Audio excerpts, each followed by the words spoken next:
சமூக நீதி பயணத்தை நமது அரசு முன்னெடுத்து வருகிறது.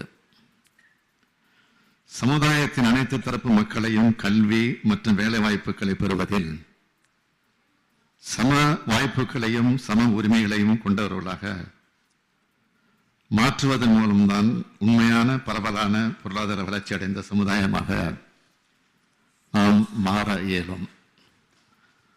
அந்த நோக்கத்தோடு தான் கல்வி, சமூகம் மற்றும் பொருளாதாரம் ஆகிய தளங்களிலும் அனைத்து தரப்பு மக்களிடையும் ஒரு சமநிலையை கொண்டு வருவதற்காக இடஒதுக்கீட்டு கொள்கை நடைமுறைப்படுத்தப்பட்டு வருகிறது. இதனால் தாழ்த்தப்பட்டோர், பிற்படுத்தப்பட்டோர், மிகவும் பிற்படுத்தப்பட்டோர், சிறுபான்மையினர் மற்றும் மாற்றுத்திறனாளிகள் என சமுதாயத்தின் அனைத்து தரப்பு மக்களும் ஒருங்கே வளர்ச்சியடைய வழிவகை செய்து அதனை கடைபிடித்து வருகிறோம். மாண்புமிகு பேரவைத் தலைவர் அவர்களே, சமீப காலமாக சாதிவாரிய கணக்கெடுப்பு மேற்கொள்ளப்பட வேண்டும் என்ற கோரிக்கை பரவலாக பேசப்பட்டு வருகிறது. நேற்று முன்தினம் கூட இதே பேரவையில் பாட்டாளி மக்கள் கட்சியினுடைய மரியாதைக்குரிய உறுப்பினர் திரு கோகா மணி அவர்கள் பேசும்போது கூட சாதிவாரிய கணக்கெடுப்பை மாநில அரசு மேற்கொள்ள வேண்டும் என்ற ஒரு கருத்தினை தெரிவித்திருந்தார். சாதிவாரிய கணக்கெடுப்பு மேற்கொள்ளப்பட வேண்டும் என்பதுதான் திராவிட முன்னேற்ற கழகத்தினுடைய கருத்தும் என்பதை முதலில் இங்கு தெரிவித்துக் கொள்கிறேன். மிகவும் முக்கியத்துவம் வாய்ந்த இப்பொருள் குறித்து இந்த பேரவைக்கு முழுமையான விவரங்களை எடுத்துரைப்பது சரியானதாக இருக்கும் என்று நான் கருதுகிறேன். மாண்புமிகு பேரவைத் தலைவர் அவர்களே, தேசிய மக்கள் தொகை கணக்கெடுப்பு என்பது, அதாவது ஒன்றிய அரசால் மக்கள் தொகை கணக்கெடுப்பு சட்டம், அதாவது சென்சஸ் ஆக்ட் 1948 கீழ் மேற்கொள்ளப்படும் ஒரு மாபெரும் பணி. இது ஆங்கிலேயர் ஆட்சி காலத்திலிருந்து 100 ஆண்டுகளுக்கு மேலாக தொடர்ந்து 10 ஆண்டுகளுக்கு ஒரு முறை ஒன்றிய அரசால் நடத்தப்பட்டு வரும் ஒரு மாபெரும் பணி. மக்கள் தொகை தொடர்பான புள்ளி விவரங்கள் அனைத்தும் கணக்கெடுப்பின் மூலம் சேகரிக்கப்பட்டு ஒன்றிய அரசால் தொகுத்து வெளியிடப்படுகிறது. மக்கள் தொகை கணக்கெடுப்பை சட்டத்தின் பிரிவு 3 படி ஒன்றிய அரசு தான் மக்கள் தொகை கணக்கெடுப்பை நடத்த வேண்டும். ஆனால் பொதுவெளியில் பரவலாக தெரிவிக்கப்படும் ஒரு கருத்து என்னவென்றால், புள்ளி விவர சட்டம் 2008, அதாவது கலெக்ஷன் ஆஃப் ஸ்டாட்டிஸ்டிக்ஸ் ஆக்ட் 2008 அடிப்படையில் சாதிவாரி கணக்கெடுப்பை மாநில அரசு மேற்கொள்ளலாம் என்பதாகும். இந்த சட்டத்தின்படி மாநில அரசுகள் சமூக பொருளாதார புள்ளி விவரங்களை சேகரிக்க வழிவகை செய்யப்பட்டுள்ளதை தவிர, இதே சட்டத்தின் பிரிவு 3 உட்பிரிவு ஆ என்படி இந்திய அரசியலமைப்பு சட்டத்தின் 7வது அட்டவணையில் உள்ள இனங்கள் தொடர்பாக புள்ளி விவரங்கள் சேகரிக்க இயலாது.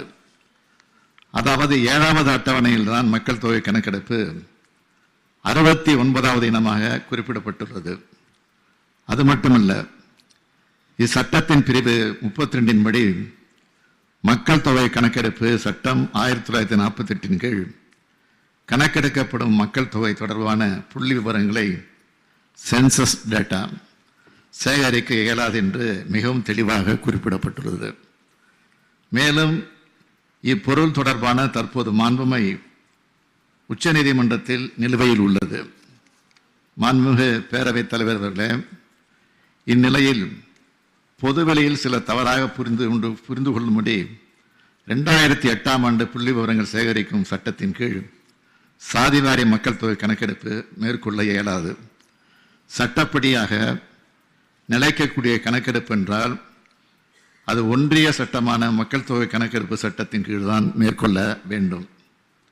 எனவேதான் இப்பணியை ஒன்றிய அரசு மேற்கொள்வது தான் முறையாக இருக்கும் என்று நாங்கள் வலியுறுத்தி வருகிறோம். மாண்புமிகு பேரவைத் தலைவர் அவர்களே, அரசியலமைப்பு சட்டம் பிரிவு 246 படி மக்கள் தொகை கணக்கெடுப்பு ஒன்றிய அரசின் பட்டியலில் வைக்கப்பட்டுள்ளது. 10 ஆண்டுகளுக்கு ஒரு முறை மேற்கொள்ள வேண்டிய அடிப்படையான பணியான மக்கள் தொகை கணக்கெடுப்பினை 2021ஆம் ஆண்டு மேற்கொள்ளாமல் ஒன்றிய அரசு இன்று வரை காலம் தாழ்த்தி வருவதென்றால், முதல் ஆண்டு கோவிட் பெருந்தொற்றை காரணமாக சொன்னார்கள். தற்போது கோவிட் சென்று 3 ஆண்டுகளுக்கு மேலான பின்பும் அப்பணியை மேற்கொள்ளாமல் இருப்பது ஒன்றிய அரசு தன் கடமையை புறக்கணிக்கும் செயல் அல்லவா?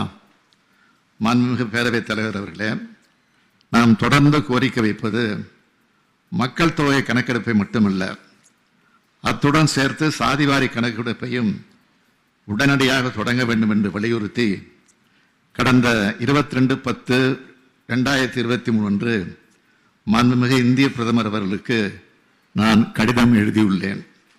அவ்வாறு ஒன்றிய அரசு களப்பணியை மேற்கொள்ளும் போது கிடைக்கப்பெறும் புள்ளி விவரங்களின் அடிப்படையில் மாநில அரசு எடுக்கும் முடிவுகளுக்கும் ஏற்றும் சட்டங்களுக்கும் தான் சட்ட ரீதியான பாதுகாப்பு எப்போதும் இருக்கும்.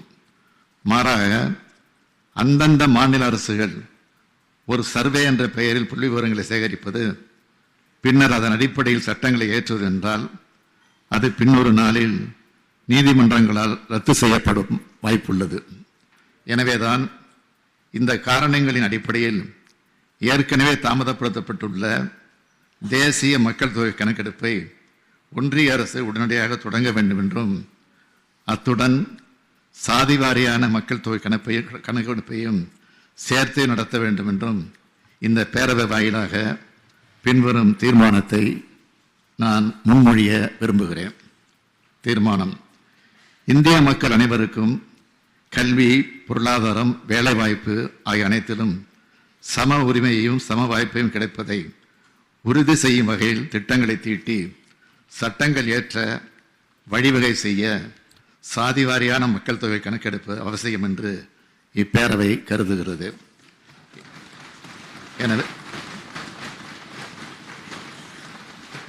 எனவே 2021ஆம் ஆண்டு மேற்கொண்டிருக்க வேண்டிய மக்கள் தொகை கணக்கெடுப்பை உடனே தொடங்க வேண்டும் என்றும், அத்துடன் இம்முறை சாதிவாரியான கணக்கெடுப்பையும் இணைத்தே நடத்த வேண்டும் என்றும் ஒன்றிய அரசை பேரவை ஒருமனதாக வலியுறுத்துகிறது.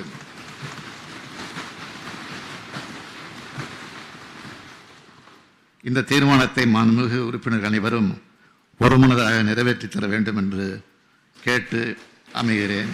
நன்றி.